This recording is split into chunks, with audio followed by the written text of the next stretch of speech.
L'INSEE vient de publier les chiffres des prénoms les plus donnés en 2023. Chloé, tu as étudié les prénoms donnés aux petits Bretons. Oui, et je vous propose de commencer par les petites filles. Chez elles, c'est Ambre qui arrive en tête. Il y a eu 196 nouvelles Ambres en Bretagne en 2023. Elles sont suivies par les Alba, puis Louise. Alors le prénom Ambre, il vient du grec a brotos qui signifie immortel. C'est un prénom plutôt récent en France car il n'apparaît que dans les années 70, puis il explose dans les années 2000. Alba, c'est un prénom complètement nouveau puisqu'il était quasiment inconnu en France jusqu'en 2019. Aujourd'hui, c'est le 3e prénom chez les petites filles françaises et le premier en Ille-et-Vilaine. Alors, d'où il vient ? Eh bien, c'est la version féminine de Alban, qui signifie blanc en latin, mais qui signifie aussi Écosse dans certaines langues celtiques, dont le breton. Et chez les garçons ? Alors, du côté des garçons, on est moins original.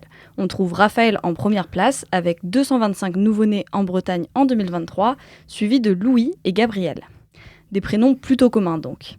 Raphaël vient de l'hébreu, il est composé de Rapha, le verbe guérir, et El pour Dieu. Le Dieu qu'on retrouve aussi chez Gabriel donc, qui quant à lui signifie la force de Dieu. Quant à Louis, il fait davantage penser au roi. C'est un prénom très ancien d'origine germanique qui signifie gloire et combat. Alors, une constante dans les prénoms les plus donnés en 2023, c'est qu'ils sont courts. Gabriel et Raphaël ne sont pas représentatifs de la liste, puisqu'il y a une majorité de prénoms à 1 ou 2 syllabes.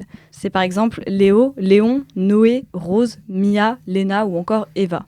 Et qu'en est-il des prénoms d'origine bretonne ?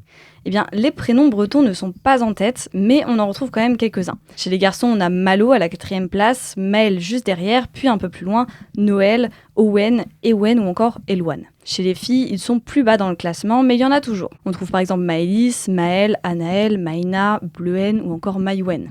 Mais le saviez-vous, donner un prénom breton à votre enfant peut être une véritable lutte. Ça a été le cas en 2017 pour des parents qui se sont vus refuser l'enregistrement du prénom de leur enfant. Ils souhaitaient l'appeler Fanche, l'équivalent de François en breton. Et il s'écrit avec un tilde sur le N. C'est le petit signe en forme de vague que les hispanophones connaissent bien.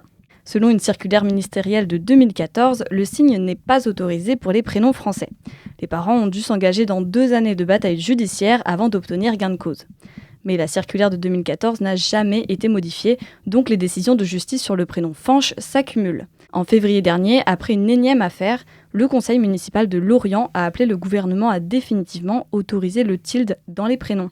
Une demande restée pour l'instant lettre morte.